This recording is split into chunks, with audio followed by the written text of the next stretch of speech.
Hi friends, welcome to Vij boutique. இன்றைக்கி நம்ம ஒரு சூப்பரான வீடியோ தான் பார்க்க போகிறோம். என்ன அப்படின்றத நம்ம இந்த வீடியோவில் டீட்டெயிலாக பார்க்கலாம். இதில் ஒரு முக்கியமாக நிறைய டிப்ஸ் உங்களுக்கு நான் சொல்லித்தர போகிறேன். அதெல்லாம் உங்களுக்கு டைலரிங் ஃபீல்டில் என்னென்னலாம் யூஸ் பண்ணால் உங்களுக்கு டைலரிங்கில் இன்னும் இம்ப்ரூவ்மெண்ட் பண்ண முடியும் அப்படின்றதான் டீட்டெயிலாக நீங்கள் பார்க்கலாம்.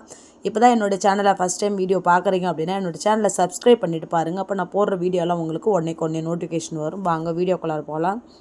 ஒரு சாதா ப்ளவுஸ் தைக்கிறதுக்கு எவ்வளோ நேரம் ஆகும் அப்படின்றத நம்ம பார்த்துக்கணும். அதே போல் ஒரு லைனிங் ப்ளவுஸ் தைக்கிறதுக்கு எவ்வளோ நேரம் ஆகும் அப்படின்றதையுமே பார்க்கணும்.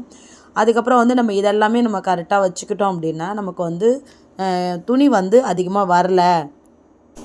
அதையுமே நம்ம எப்படி நமக்கு கஸ்டமர் நிறையா நமக்கு இம்ப்ரூவ்மெண்ட் பண்ணிக்கணும் அப்படின்றதுமே நம்ம எப்படி நம்மளுடைய பிளானை எக்ஸிக்யூட் பண்ணுறோமோ அதை பொறுத்து தான் நமக்கு எல்லாமே நடக்கும் இல்லையா.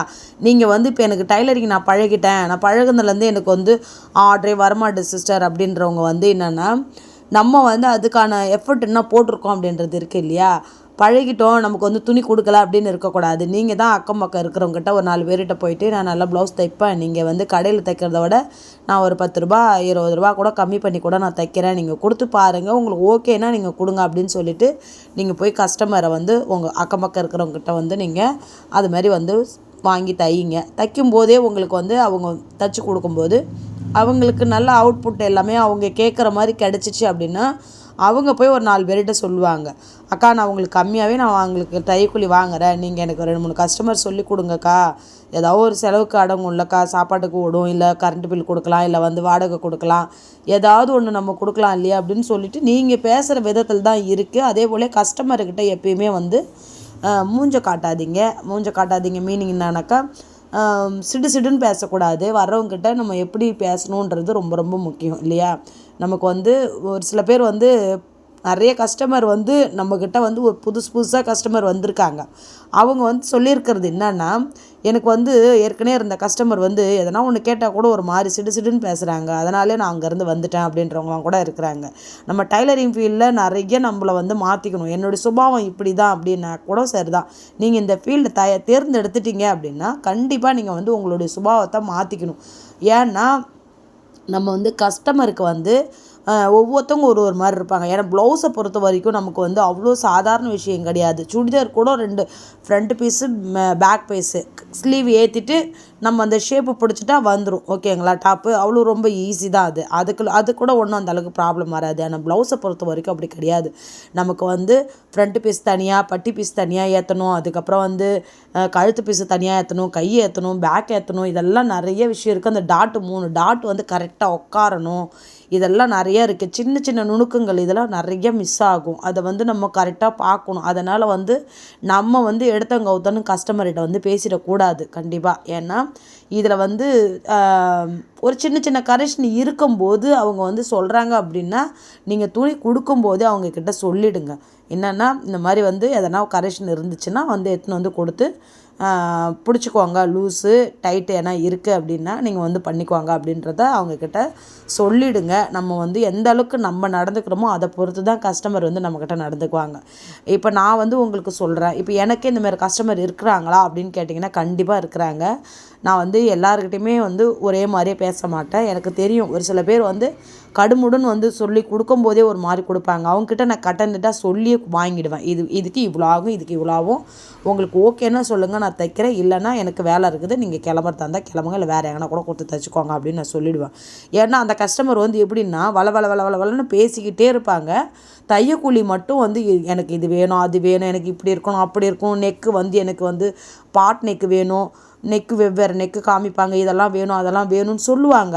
ஆனால் நம்ம அதுக்கெலாம் தையக்கூலி தனி அப்படின்னு சொன்னோம் அப்படின்னாக்கா, என்ன நீங்கள் இதுக்கு போய் இவ்வளோ கேட்குறீங்க, என்ன நீங்கள் இதுக்கு இப்படி இவ்வளோ கேட்குறீங்க, வெட்டும் போதே நீங்கள் அந்த நெக்கை வெட்டி தைக்க போகிறீங்க, இதுக்கே எக்ஸ்ட்ரா கேட்குறீங்க அப்படின்னு கேட்குறவங்களும் இருக்கிறாங்க. அவங்களுக்கு தெரியுமா, இப்போ சாதாரணமாக தயிரை தாளித்து நம்ம சாப்பிடும்போது அது தயிர். ஆனால் அந்த தயிரை கடைஞ்சி அதை ஒரு மோர் குழம்பு ஆக்கி சாப்பிடும்போது அதுக்கு பேர் வேறு தானே வருது, மோர் குழம்பு தானே, புரியுதுங்களா. அப்போது சின்ன விஷயம் இதுக்கே நம்ம இப்படி இருக்குது. நம்ம டைலரிங்கில் இப்போ நமக்கு பேசிக்காக இப்போ நான் சாதா ப்ளவுஸ்க்கு 120 ரூபா வாங்குகிறேன். அப்போ அந்த 120 ரூபா வாங்குறதுக்கு என்ன வருது அப்படின்னா ரவுண்ட் நெக்கு மட்டும்தான் 120 ரூபாய்க்கு வரும். அதுக்கு கூட அடிஷ்னலாக பா நெக்கு, டைமண்டு, அப்புறம் வந்து யூனெக்கு, இது மட்டும்தான் வந்து இந்த 120 ரூபாயில் வரும். இதுக்கப்புறம் வந்து எக்ஸ்ட்ரா அவங்க யார் எதனா கேட்குறாங்க அப்படின்னாக்கா அதுக்கு தனி அமௌண்ட்டு தான். இதை சொன்னோம்னா அவங்க வந்து புரிஞ்சுக்கிறது கிடையாது. ஏன்னா இது எல்லாமே நம்ம வந்து பீஸ் வச்சு தைக்கும்போது சேர்த்து வச்சு தைச்சிக்கலாம். ஆனால் நமக்கு வந்து வேறு பேட்டர்ன் வந்து நம்ம போடுறோம் அப்படின்னும்போது அதுக்கு வந்து வெவ்வேறு மாதிரி நம்ம தைக்க வேண்டியது இருக்கும். அப்போ நமக்கு மாறும். இதெல்லாம் வந்து நம்ம கஸ்டமர்கிட்ட ஒரு சில பேர் கஸ்டமர் தான் வந்து அதை புரிஞ்சிக்க மாட்டாங்க.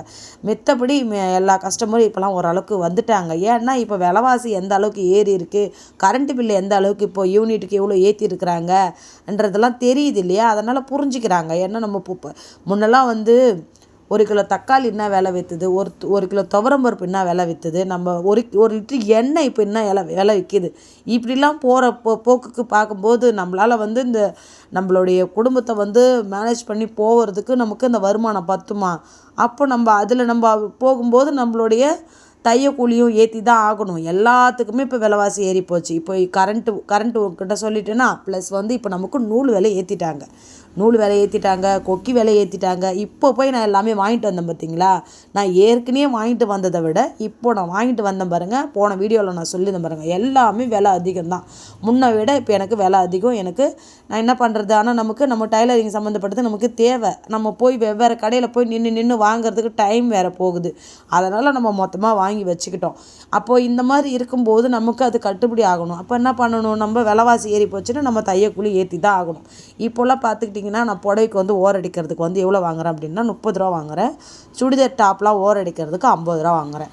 அதே வந்து பேண்ட்டு டாப்பு ரெண்டும் சேர்ந்துனாக்கா 90 ரூபா 100 ரூபா அப்படி வாங்குவேன். ஏன்னா அது வேலையை பொறுத்து அந்த மாதிரி தான் இப்போ எல்லாமே வாங்கிக்கிறது. ஏன்னா இப்போ வந்து ஓரடிக்கிறது யாருமே இப்போ வந்து பண்ணி தர்றதே கிடையாது. நம்ம பண்ணி தரோம் அப்படின்னாக்கா அதுக்கேற்ற மாரி நம்ம அதுக்கான அமௌண்ட்டை வந்து நம்ம போட்டோம் அப்படின்னா தான் நமக்கு அந்த டைம் ஸ்பெண்ட் பண்ணுறது அதுக்கு ஈக்குவலாக வரும். அதனால் இப்போ வந்து ஓரடிக்கிறதுக்கெலாம் எல்லாமே விலை ஏறிடுச்சு.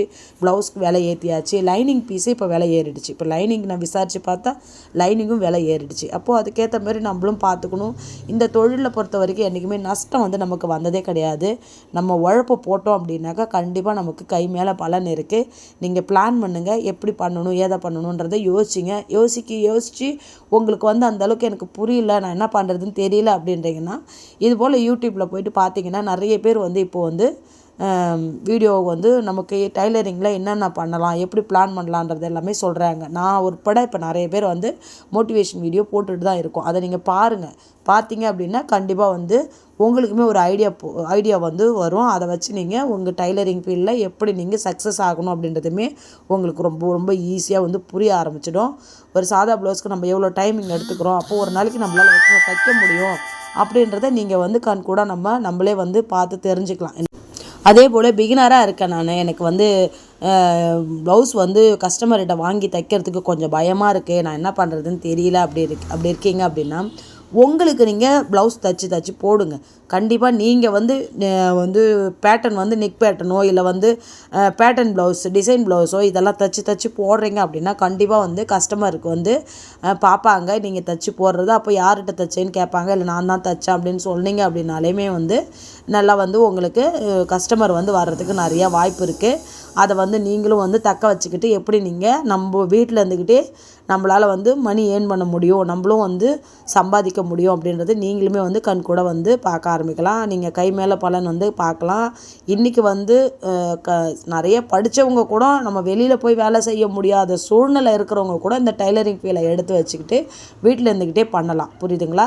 அதனால் வந்து இது வந்து படித்து தான் இருக்கணும், எனக்கு வந்து எந்த ஒரு பேசிக் தமிழோ எதுவுமே எனக்கு தெரியல, நான் அப்படியே இருக்கேன், நான் என்ன பண்ணுறதுன்னு தெரியல, வெளில வேலைக்கு போனால் கூட எனக்கு வந்து படிப்பு இல்லைன்றதுனால கொஞ்சம் ஒரு மாதிரி பேசுகிறாங்க அப்படின்னாக்கா நீங்கள் வந்து தாராளமாக இந்த டைலரிங்கை போய் பழகி நீங்கள் வீட்டில் மிஷின் வாங்கி போட்டு நீங்கள் அதை ஒரு கடை மாதிரி நம்ம ரன் பண்ண போகிறோம். வீட்டில் இது நமக்கு ஒரு ஃபினான்ஷியல் ப்ராப்ளம் வராமல் நம்ம பார்க்க போகிறோம் அப்படின்னா கண்டிப்பாக இந்த டைலரிங் ஃபீல்டை வந்து தேர்ந்தெடுத்து நீங்களும் வந்து சக்ஸஸ் ஆகணும்னு நான் கேட்டுக்கிறேன். இந்த வீடியோ பிடிச்சிருக்கு அப்படின்னா லைக் பண்ணுங்கள், ஷேர் பண்ணுங்கள், கமெண்ட் பண்ணுங்கள். Bye friends.